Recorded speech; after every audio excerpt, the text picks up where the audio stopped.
का प्रयागराज, कल का इलाहाबाद। वैसे तो इसकी पहचान एक धार्मिक नगरी के तौर पर होती है, लेकिन धर्म से अलग यहाँ अपराध की एक ऐसी दुनिया बसती है जो खौफ को जन्म देती है।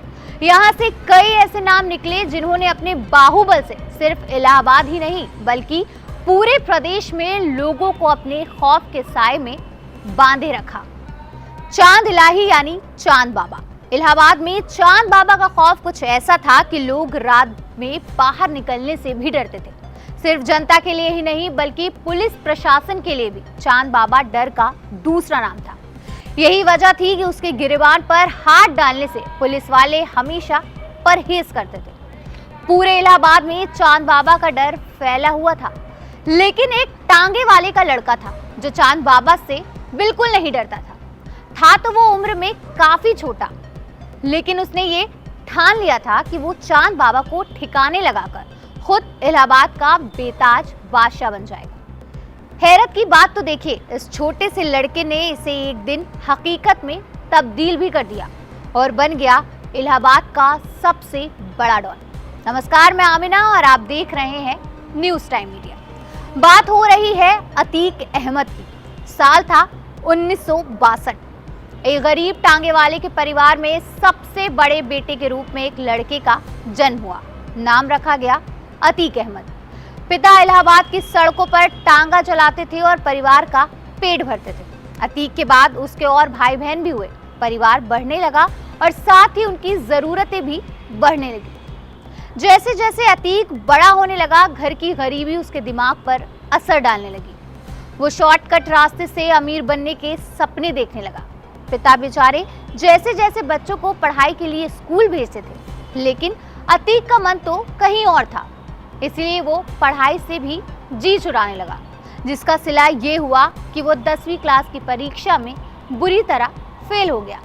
उसने पढ़ाई छोड़ दी और करने लगा गुंडागर्दी। उसका मकसद था इलाके के सबसे बड़े माफिया चांद बाबा को हराना। वो चांद बाबा जिसका उस समय इलाहाबाद में एक छत्र राज हुआ करता था।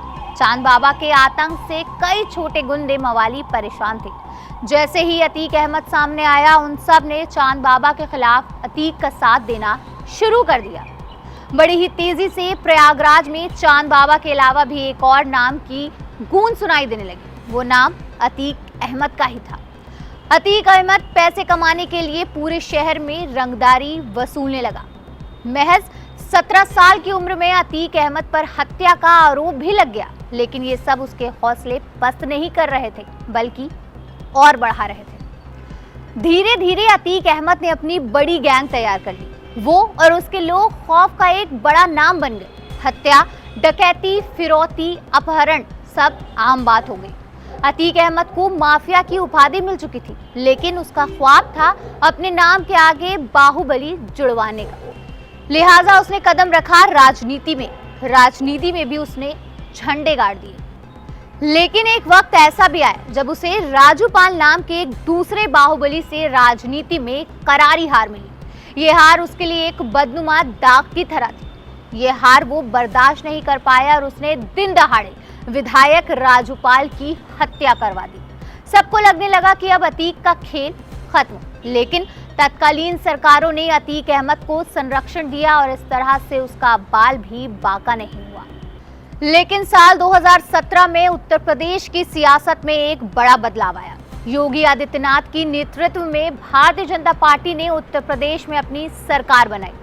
ये दिन बाहुबली माफिया अतीक अहमद के आतंक की खात्मे लिखी जाने की पटकथा लिखे जाने का दिन था। जैसा सोचा था बिल्कुल वैसा ही हुआ। अतीक अहमद के खिलाफ ट्रायल चलना शुरू हुआ। उसके खिलाफ सारे सबूत मिल गए। अब शुरू हुआ अतीक अहमद पर बुलडोजर वॉर का दंश। उसके साम्राज्य को बुलडोजर से ढाने की प्रतिक्रिया शुरू हो गई और वो अभी भी जारी है। बहरहाल अभी हाल ही में अतीक अहमद को उम्र कैद की सजा सुनाई गई है। मतलब अब बाकी की उम्र वो जेल में ही गुजारेगा। वैसे अतीक जैसे माफियाओं को खौफ का दूसरा नाम बनाने में उस समाज का भी बहुत बड़ा योगदान है जो उसे अपना रहनुमा समझकर सांसद और विधानसभा भेजता रहा। हमारे इस स्पेशल रिपोर्ट में बस इतना ही। बने रहिए हमारे साथ और देखते रहिए न्यूज़ टाइम मीडिया।